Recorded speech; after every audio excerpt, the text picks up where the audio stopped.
بسم اللہ الرحمن الرحیم ایاک نعبد و ایاک نستعین۔ میں آج اپنے ان سارے پاکستانیوں کا شکریہ ادا کرنا چاہتا ہوں کہ جو آج سڑکوں پہ نکلے، جنہوں نے مظاہرے کیے، پروٹیسٹ کیا، ایک الیکشن کمشنر کے ایک جانبدار فیصلے، ایک سازش کا حصہ بن کے، ایک مافیا کا حصہ بن کے اس نے جو فیصلہ کیا آج، اور جس کی وجہ سے میری قوم سڑکوں پہ نکلی، میں سب کا شکریہ ادا کرنا چاہتا ہوں۔ پہلے تو میں اپنی قوم کے سامنے یہ رکھنا چاہتا ہوں یہ کیا فیصلہ ہے، یعنی یہ توشہ خانہ کیا چیز ہے۔ توشہ خانہ وہ ہے کہ جب ملک کا پرائم منسٹر، اس کے وزیر، اس کے آرمی چیف، ان کو جب پریزنٹس ملتے ہیں، جب وہ اقتدار میں ہوتے ہیں، تو جب ان کو تحفے ملتے ہیں، تو یہ جو سارے تحفے ہیں یہ جاتے ہیں توشہ خانہ کے اندر۔ ایک پورا ریکارڈ ادھر قائم کیا جاتا ہے۔ اس توشہ خانہ سے ایک قانون کے تحت آپ فیصلہ کر سکتے ہیں کہ میں ایک آدھی قیمت، ہمارے دور میں آدھی قیمت ہم دے کے ہم وہ خرید سکتے ہیں وہاں سے۔ سارا ریکارڈ اس کا ہے پڑا ہوا توشہ خانہ میں۔ تو یہ جو کیس اس نے کیا ہے، یہ جو کیس کے اوپر فیصلہ دیا ہے، میں آپ ساری قوم کے سامنے اب یہ کہنا چاہتا ہوں کہ جب بھی، اور انشاءاللہ ہم اب جا رہے ہیں عدالت میں آج سب کے سامنے کہنا چاہتا ہوں کہ یہ عدالت کے اندر کیس جائے گا اور اس میں ایک چیز غیر قانونی نہیں نکلے گی، کیونکہ سارا ریکارڈ اویلیبل ہے۔ اور جنہوں نے قانون توڑا ہے، توشہ خانہ کا قانون کس نے توڑا ہے؟ آصف زرداری نے اور نواز شریف نے۔ کیسے توڑا ہے؟ انہوں نے 4 مہنگی گاڑیاں اس توشہ خانہ سے نکالی ہے۔ قانون یہ کہتا ہے کہ آپ گاڑیاں نہیں نکال سکتے، مجھے بھی ملی تھی۔ تو ان کے کیس تو سنے نہیں، ان کے 10 سال سے کیس پڑے ہوئے جو انہوں نے یہ گاڑیاں غیر قانونی طور پہ نکالی تھی۔ اور وہ جو کہ سارے میرے وکیل نے آج قوم کے سامنے بتایا کہ سارا ریکارڈ اویلیبل ہے، اس کے اوپر اس نے یہ فیصلہ کیا۔ تو پہلے تو ہم جائیں گے انشاءاللہ عدالت میں، لیکن میں اس الیکشن کمشنر کے اوپر اپنی قوم کے سامنے اس کا ذرا اصلیت رکھنا چاہتا ہوں۔ یہ وہ آدمی ہے جو پچھلے 2.5 سال سے ہمارے خلاف فیصلے دے رہا ہے۔ 8 یا 9 دفعہ اس نے ہمارے خلاف فیصلہ دیا، ہم عدالت میں گئے اور عدالت نے اس کے فیصلے اوور ٹرن کر کے ہمارے حق میں فیصلے دیے، کیونکہ اس کے جو فیصلے تھے وہ غیر جانبدار نہیں تھے۔ ہم ای وی ایم مشینز کے اوپر کوشش کرتے رہے کہ اس ملک میں صاف اور شفاف الیکشن ہو، 2 سال کوشش کرتے رہے۔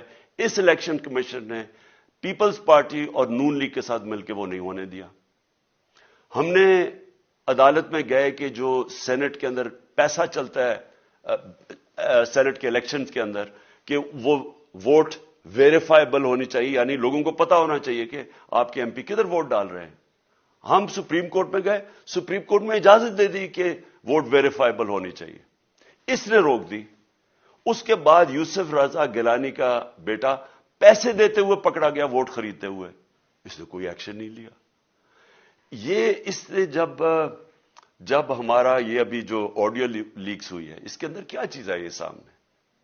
آڈیو لیکس میں یہ سامنے آئی کہ نون لیگ کے ساتھ بیٹھ کے یہ فیصلے کر رہا تھا کہ کون سے حلقے ہمارے کمزور ہیں اور کدھر پی ڈی ایم کی ووٹ جو تھی ہمارے حلقوں سے دگنی تھی۔ اس نے ان کے ساتھ بیٹھ کے فیصلے کیے۔ یہ جو ابھی حال ہی میں الیکشن ہوئے ہیں، اسی الیکشن کمیشن نے، اس نے پہلے بھی جب پنجاب کے بائی الیکشن ہوئے تب بھی پوری الیکشن کمیشن کی مشینری نے ان کی مدد کی، اور اس کے گورنمنٹ بھی پنجاب میں انہی کی تھی، گورنمنٹ کی مشینری نے بھی پوری مدد کی۔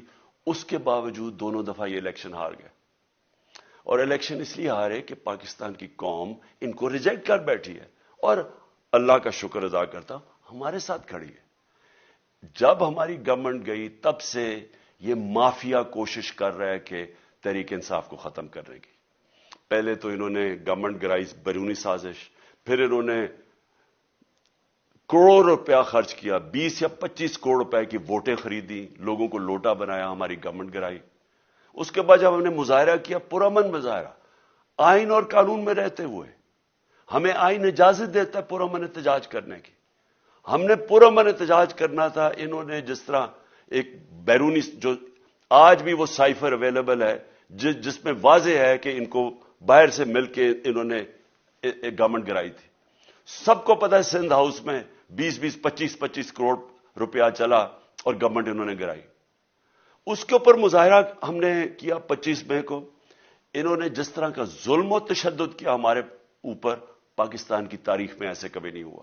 عورتوں بچوں کے اوپر دیکھ رہے ہیں فیملیز, انہوں نے شیلنگ کی, گھروں میں گھس گئے رات میں, جو پنجاب پولیس کو انہوں نے استعمال کیا اور انہوں نے سمجھا کہ پارٹی کراش ہو جائے گی. پھر بھی نہیں ہوئی. پنجاب کے بائی الیکشن ہار گئے. پھر انہوں نے میرے اوپر کیسز کرنے شروع کر دیے. کبھی عدالت میں ایک کیس ہوتا ہے, کوئی 24 FIR ہے میرے اوپر. دہشت گردی کا میرے پہ کیس کر دیا. کیا کیس تھا؟ ساری دنیا میں رپورٹ ہوا وہ کیس. کیس کیا ہے کہ عمران خان کہہ رہا ہے کہ ریمانڈ پہ بھیجنے کے لیے ایک جس کے اوپر تشدد ہوا ہے, کسٹوڈیل ٹارچر ہوئی ہے شہباز گل کو, کہ ہم قانونی کارروائی کریں گے, اس کے اوپر دہشت گردی کا کیس کر دیا. تو پوری کوشش کرتے رہے نہ کسی طرح اس کو, کیونکہ میچ میں تو آپ کھیل نہیں سکتے تھے, تو عمران خان کو میچ سے نکال دو باہر. یہ شروع سے ان کی کوشش تھی. پتہ ان کو چل گیا کہ عوام آ گئی ہے کھڑی ہو ہمارے ساتھ. بڑے میں جلسے ہوئے ہیں, کبھی اتنے بڑے جلسے ہوئے ہی نہیں پاکستان میں.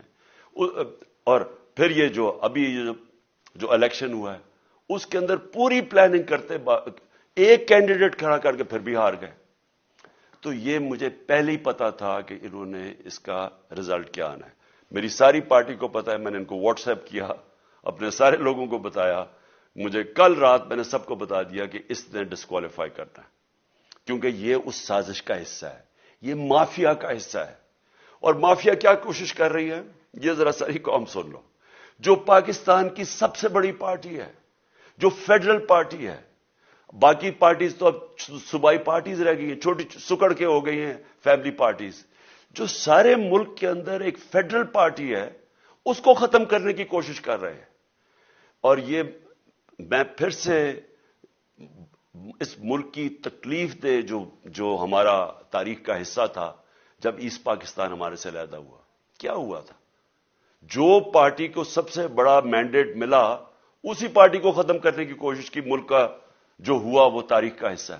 یہ پھر کوشش کر رہے ہیں کہ ایک پارٹی جو ساری فیڈریشن کو اکٹھا رکھ سکتی ہے اسی پارٹی کو ختم کرنے کی کوشش کر رہے ہیں کہ جناب عمران خان کو کسی طرح ڈسکوالیفائی کرے اور پھر الیکشن ہو.